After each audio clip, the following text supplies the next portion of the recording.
If you're interested in earning a math degree while playing the perfect two-person tabletop RPG, then the thrilling espionage spy thriller genre may be exactly what you're looking for. For those of you on the run, this classic 1980s role-playing game is one of my favorites. The rules do a good job at replicating the exciting adventures depicted in the Cold War era James Bond films. It's a point-buy, skill-based system that uses a lot of charts and tables. The rules for resolving chases are among the best in the hobby, and it was one of the first to implement hero points, ensuring player characters can beat the odds to perform heroic actions when they most need to. I'm your host, Atten, here at We Love TTRPGs, and thanks for watching. A few moments later. To those of you hanging around, this is an in-depth look at some complex rules that just wouldn't be possible with a short video. After all, we're discussing the original groundbreaking 1980s James Bond role-playing game. However, I'll also be mentioning Classified, published by Expeditious Retreat Press in 2014. Although Classified is labeled as a retro clone, I think it would be more accurate to just call it a nearly identical clone. The author of Classified didn't really create a new updated game, but instead just edited the original with a few minor changes that provided clarity to the original. The two games are so similar, I think it would be a waste of time to make separate videos. If you're new to the game and looking to try it out, Classified is probably the one I would recommend for ease of clarity, though the original still offers much more substance. Fortunately, all of the original James Bond supplements and adventures are perfectly compatible with Classified. For some, the original Bond films haven't aged well. My name is Pussy Galore. But you're an adult, capable of ignoring problematic issues from the past. No warning label needed. Play however you want, because none of these games from the 80s were ever intended to be an endorsement of bad behavior. They're a form of escapism that might even expose us to valuable moral lessons. I sure wish everyone understood that was possible with every game, not just this one. Additionally, you can use these rules as a basis for any action hero gaming. The rules and gear are perfect for that. Playing the Bond RPG, or one of its retro clones, is really best when you stick to the Cold War era. That's because the undercover covert operations and fun spy tech shine brightest in those days of yesteryear. The classic published adventures are set in the pre-internet, pre-cell phone, pre-TikTok world. You'll be magically transported back in time to a long-forgotten age where tension in the Middle East, Eastern European conflicts, high inflation, energy shortages, biological weapons, the threat of nuclear war, and crazed warmongering madmen from Russia and North Korea dominate the nightly news. Fortunately, our civilization has advanced far beyond such primitive threats. And with the James Bond role-playing game, you'll find yourself shooting, chasing, or even seducing your way to saving the planet from total destruction. First published in 1983 by Victory Games, the James Bond RPG remained in publication until 1987. However, Victory Games ultimately lost their license with Danjaq, with both companies blaming the other. Danjaq is the holding company in control of the Bond copyright and trademark. During its time of publication, you could just purchase the rulebook or the box set that included the dice and blank character sheets. In the late 90s, long after its publication ended, you could purchase a deluxe bundle that had the rulebook, Game Master screen, the thrilling location supplement, and a number of adventures for around $25. This was likely an attempt to clear out backstock. Prior to 1987, Victory Games produced several supporting supplements, with their most popular release being the Q Manual. This sourcebook was so packed full of equipment, spy tech, vehicles, and weapons from the Bond films, it was even sought by fans of the franchise who never played the game. The Game Master Pack, published in 1984, contained helpful advice, useful information, and resources in an age before the internet. This was crucial, since unlike some other games at the time, I'm not aware of there ever being a magazine dedicated to supporting fans of the game. With few exceptions, the published adventure modules were based on specific Bond films. There were two completely unique full-length adventures and several short original adventures appearing in supplements. The longer modules, bearing the names of famous movies, altered some important details to offer a fresh experience and prevent metagaming your way to success. Full-length published adventures included a mission folder with illustrated maps, target profiles, simulated photos, and other intelligence-gathering information intended to mimic those given to Bond in the films when he was assigned a new case. While working on this video, I discovered that Victory Games, once a subsidiary of Avalon Hill, is now owned by Wizards of the Coast. Because of course. And in the early 2000s, there may have been a planned re-release of the game.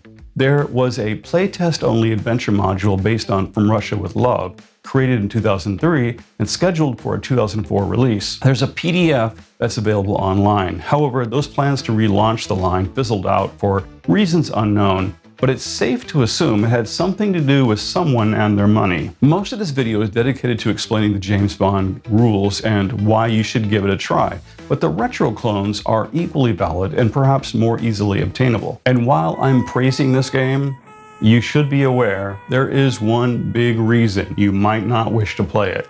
This. Yeah, that's right. Most actions in this game are resolved by rolling percentile die and cross-referencing your result to a chart. In the 80s, we loved our charts and tables. Role-playing back then was almost like performing scientific calculations. Are you studying the periodic table of elements or playing Marvel superheroes? I'm totally fine with the charts and tables. Perhaps that's because I grew up with so many games that required them. But there's a significant number of modern gamers on, dare I say Reddit, who complain about charts slowing down their games. Character sheets come with the multiplication tables on them for easy reference, and charts have never bothered me. We just got used to it.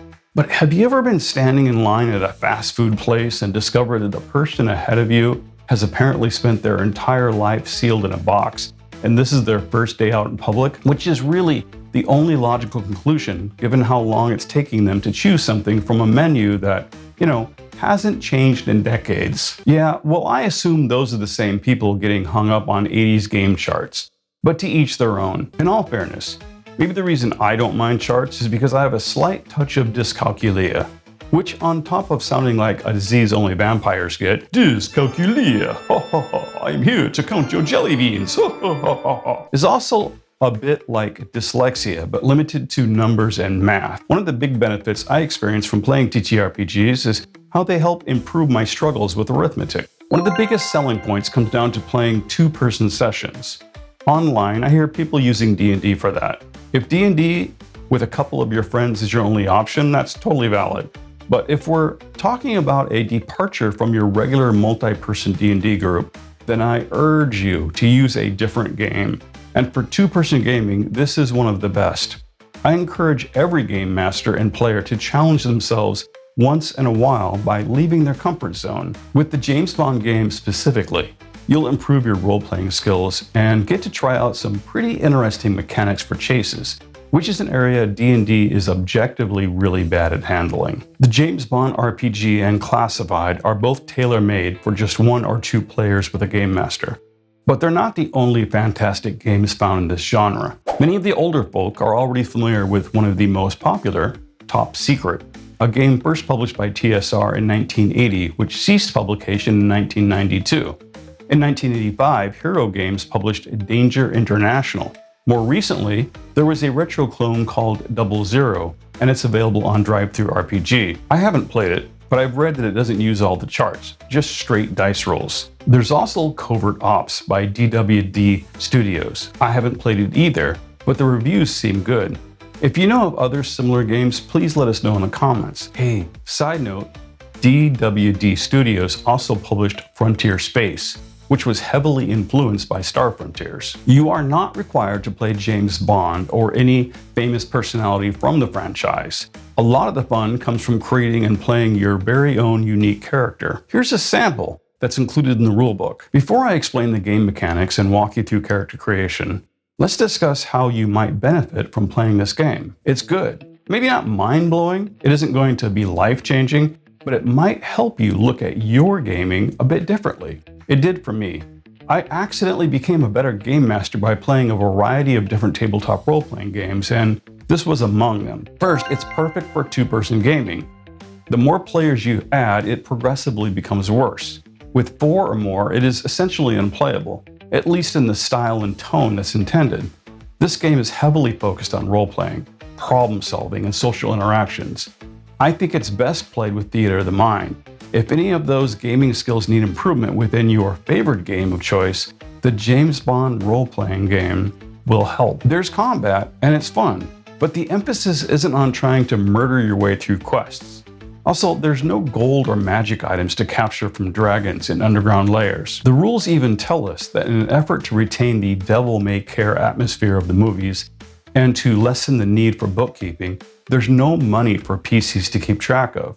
Instead of looting crypts and robbing monsters, there's a big bad evil puppet master in their underground volcanic evil genius base of operations on some remote island guarded by sharks and bumbling henchmen. The main villain is typically in possession of some doomsday device or other similar technology. Your mission will likely be to follow the clues, uncover the evil plan, find the big bad, infiltrate their base, and deactivate or destroy the thing threatening the world, and apprehend or assassinate your target before they can initiate their evil schemes. These missions can be incredibly fun and require a lot of intelligent strategy and roleplay. Though it's certainly possible to play a long campaign, that's not really its strong point. This is best as a fun adventure spread out over a night or 3 of gaming. Now let's look at the rules. The game uses 6 and 10-sided dice exclusively. The original box set included 1 set of each. Most activities in the game are resolved using the quality results table, and the central concept of game mechanics is the ease factor. This will be a number ranging from half to 10. The lower an ease factor, the more difficult the intended action. This is because success chance is determined by multiplying your primary chance by the ease factor and rolling percentile dice. The die roll result will be compared to the quality results table to determine the outcome. After modifiers are applied, an ease factor may never be lower than half or higher than 10. Therefore, an ease factor of 1 with a -1 modifier would still be a half, not 0. The primary chance is an expression of how experienced and knowledgeable your character is with a skill. If a character possesses the necessary skill for a task, they use the primary chance recorded on their character sheet. If a character does not possess that skill, only the base characteristic is used to determine success, with an ease factor modified by -3 since they aren't trained. If the desired action does not fall under any specific skill, the GM decides which characteristic to use for the primary chance. Using these basic game mechanics, your success chance will fall within a range of 0-1 to 300. Ease factors and primary chance both benefit from higher totals, making success more likely. The rulebook tells us the quality results table is the heart and soul of the James Bond role-playing game. Almost every percentile die roll made in the game will be referenced on this table to determine your outcome. There are 4 levels of success. Those are QR1, excellent, QR2, very good, QR3, good, or QR4, acceptable. Otherwise, you failed. This might sound complicated, but it really isn't. Once you understand these concepts, it all flows very easily.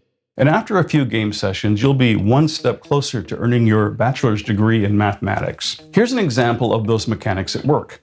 Let's imagine your character fires their Walter PPK handgun with a primary chance of 25. That primary chance was determined by the GM, deciding that the ease factor is 5.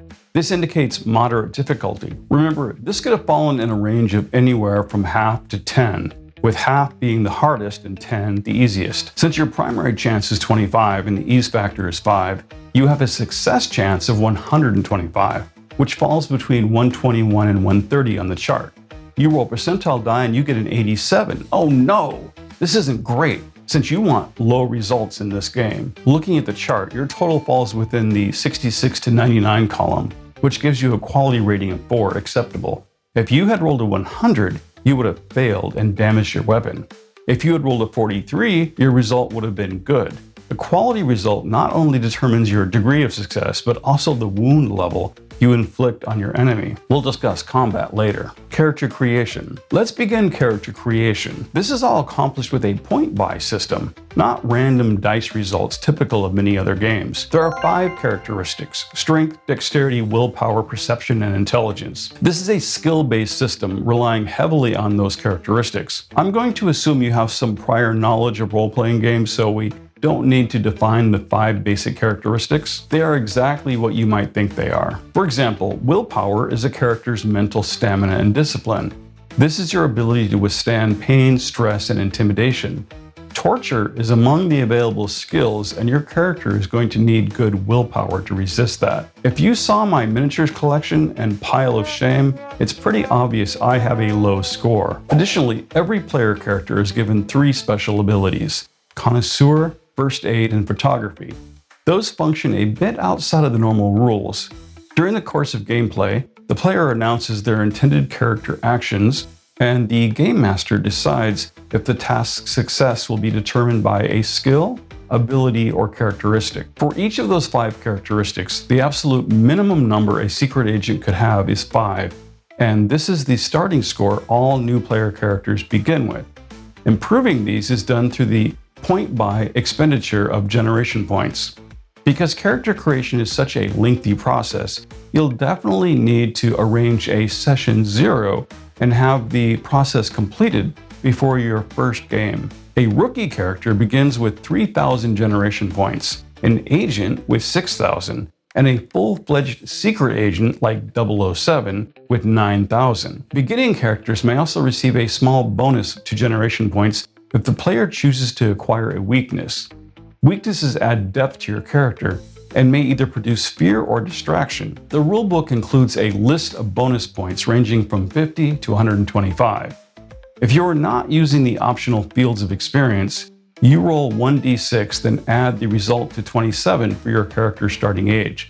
However, if you do use the optional rules, you begin the process at 27 years of age and acquire 20 additional generation points with 6 fame points for each year in your prior chosen profession, up to a maximum of 6 years. I see no good reason not to use the optional rule. Generation points are first spent on height and weight separately.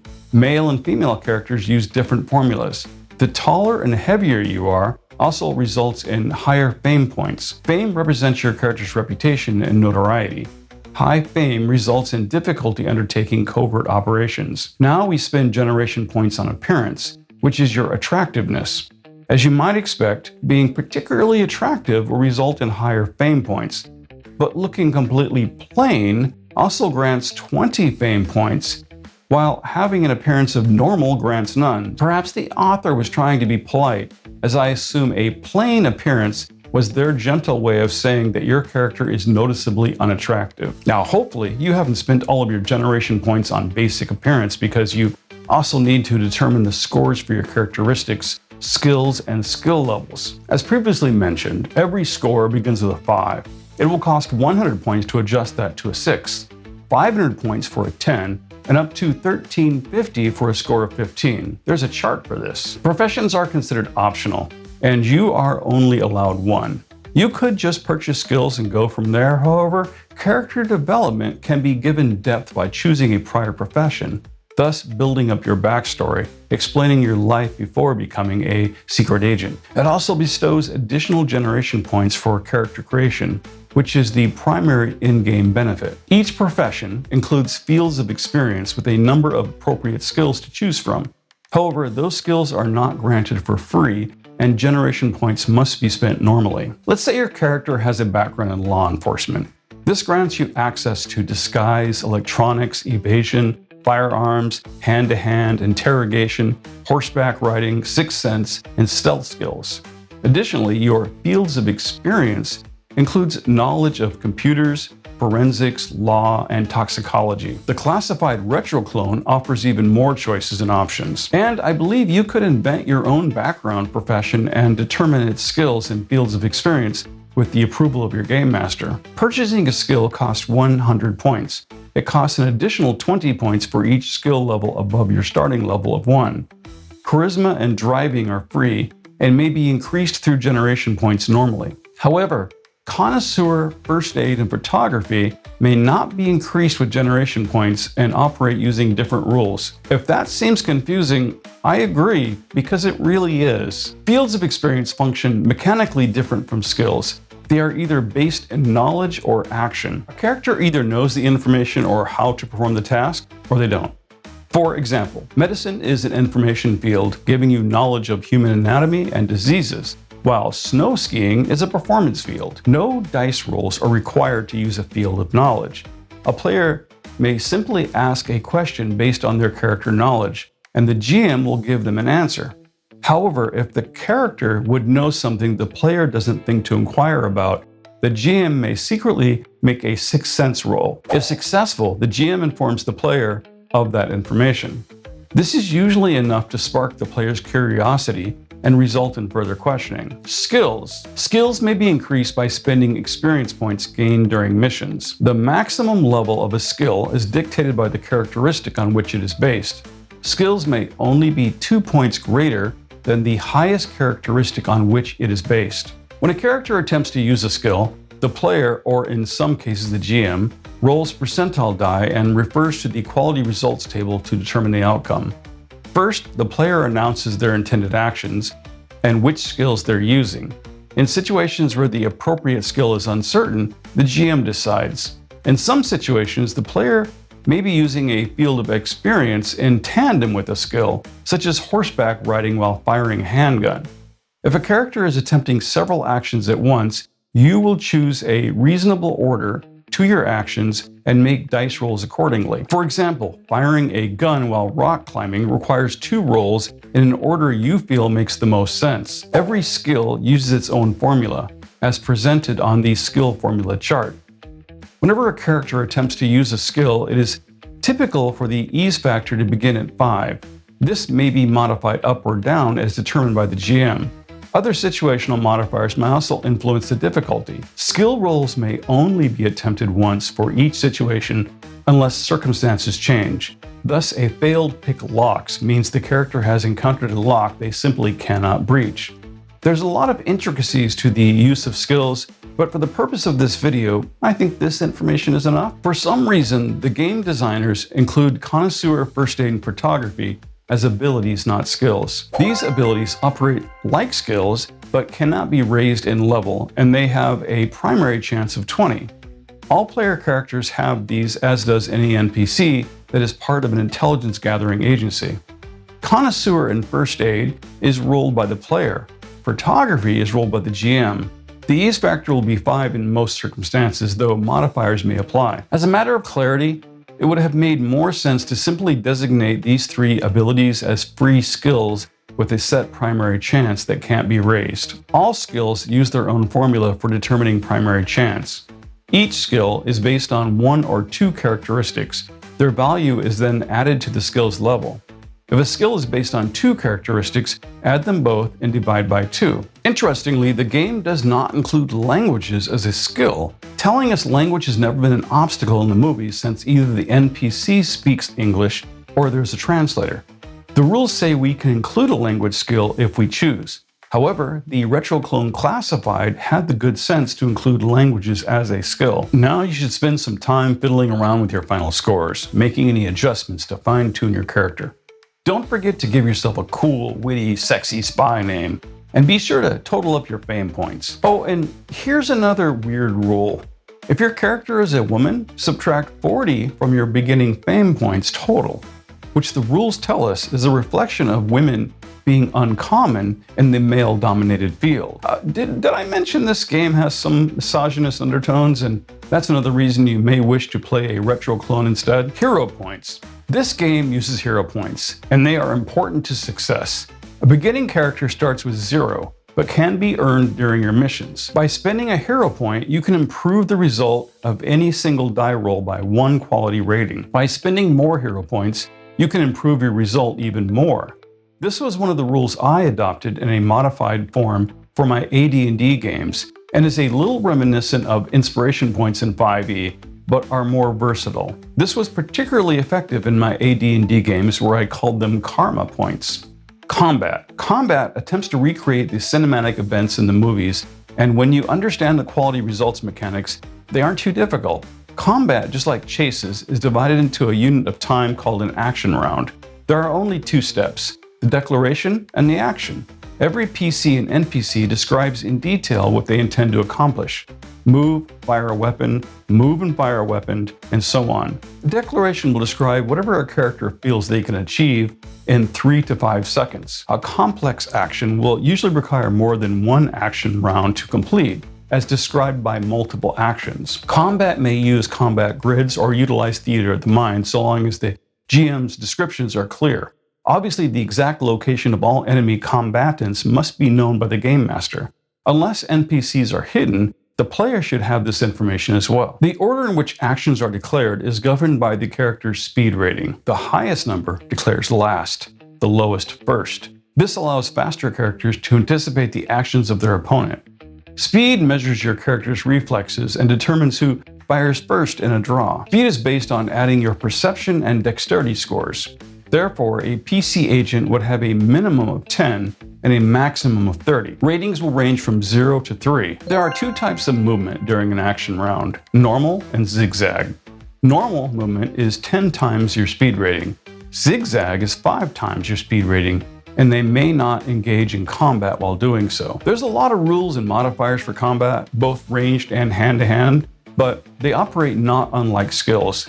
To resist the tedium of all those rules, so long as you understand the quality results table, you understand combat. The success of an attack also translates to the level of wound inflicted on your opponent. Using the wound level chart, you cross-reference the weapon damage class and the quality rating of your successful attack. Damage may range from a stun up to incapacitated or killed. Fortunately, a player character may use hero points to reduce an attacker's quality rating, but not to decrease wound levels. Hand-to-hand combat isn't as deadly as that of firearms, nor does it have as many situational modifiers that might be applied to the ease factor. Chases. In keeping with the high tension and fast pace one would expect, chases also play out in action rounds. The goal of the pursuer is to close distance and catch their target. Obviously, the pursued is attempting to increase distance and escape. Skills used during chases depends on the method of transportation. Evasion on foot, driving for a land vehicle, riding for an animal, piloting in the air, boating for a water vehicle, and diving for swimming. The ranges are defined as close, medium, long, distant, and extreme. Chases can never begin at extreme range. With the exception of extreme, these distances correspond to the distance of weapons in combat. Before each round, every character involved joins a bidding war to determine which side has the advantage. The bidding uses ease factors for any maneuver a character chooses. The lowest ease factor indicates the most daring maneuver to be attempted. To simplify play, this is done almost entirely with theater of the mind, with the aid of some clever game mechanics. The chase sequence follows a specific order. First, the GM logically determines the distance between involved parties. Thereafter, the ranges will be continued from the previous round. Then bidding is resolved with the character bidding the lowest and thus most difficult ease factor, choosing which side will declare first. The side moving first describes what maneuver they will be attempting. The maneuver is then attempted, dice are rolled, and if successful, their action is completed. If they are unsuccessful, then it must be determined if a mishap has occurred. The first side may now fire a weapon if they are able and so choose. The character next in line to act then repeats these steps. This completes the action round.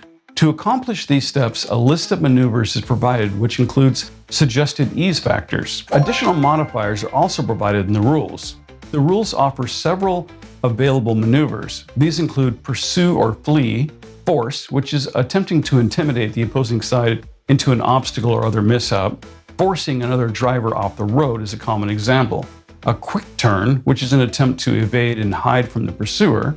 A double back, which is an attempted 180-degree turn back on the pursuer. And lastly, trick, which describes anything else a character might attempt that isn't covered by the other maneuvers. The first of these, flee or pursue, is used to gain or close distance. The most changes in distance is the result of the lowest and therefore most successful quality rating.